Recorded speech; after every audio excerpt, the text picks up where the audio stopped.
Because here's the difficulty, folks. Here's what flat earthers fail to understand. It is very difficult to take a picture of something that is 3 meters wide, traveling several hundred kilometers an hour. I agree.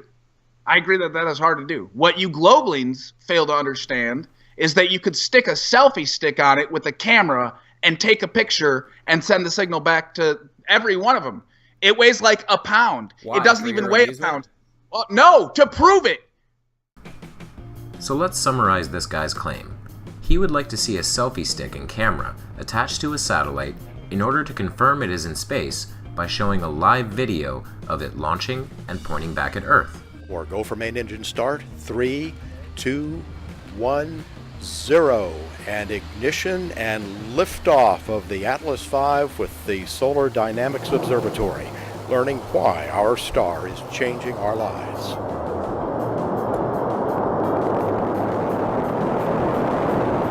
Setting aside the frankly ridiculous idea that a selfie stick could possibly withstand the aerodynamic pressures of leaving Earth's atmosphere, here's why else that wouldn't work. I can explain all of this in one sentence. Maximus doesn't understand how rockets work. The tip of a rocket is called the fairing module. This is the part of the rocket that contains its payload. It protects the payload, whether that be a satellite, astronauts, or whatever else is being transported, from the dynamic pressures exerted on the craft as it leaves Earth's atmosphere. Because of this, we're left with two options. Either the camera is attached to the rocket and falls behind the satellite as the first stage ejects and falls back to Earth, or the camera is attached to the satellite itself, and the entire launch shows only darkness until the fairing module separates and the payload floats free. With option A, you don't get to see the satellite in space, and with option B, you don't get to see the satellite enter space. Either way, it's enough for a flat earther to cry fakery, simply because they don't understand how difficult it is to launch a rocket. Main engine start. 0. And liftoff of the Atlas V with Curiosity, seeking clues to the planetary puzzle about life on Mars.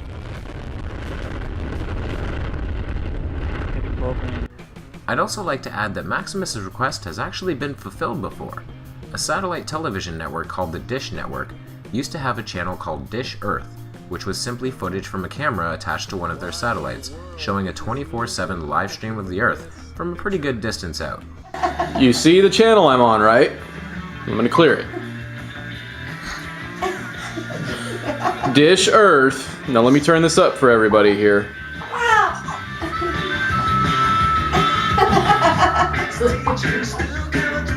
What? It's upsetting my daughter.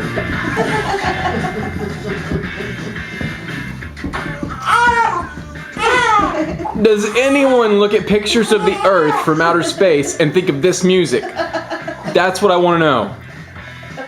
Tell your friends. Dish Earth went offline in 2009 when the camera malfunctioned, as they inevitably do.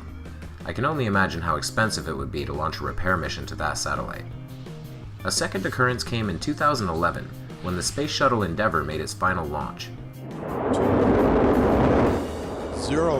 And liftoff for the final launch of Endeavour, expanding our knowledge, expanding our lives in space. Houston, Endeavour, all program. Roger, roll, Endeavour. 4 high-definition cameras were attached to the shuttle's solid rocket boosters, giving the world 4 different angles of the shuttle's launch, and the booster's descent back to Earth.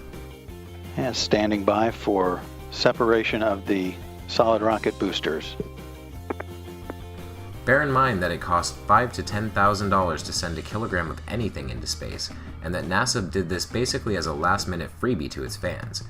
They didn't need to give us this spectacular view, and yet here it is. I don't see a flat Earth up there. Do you? If you like this video, like it. If you want to see more, please subscribe to the channel, which is Lazy Alien.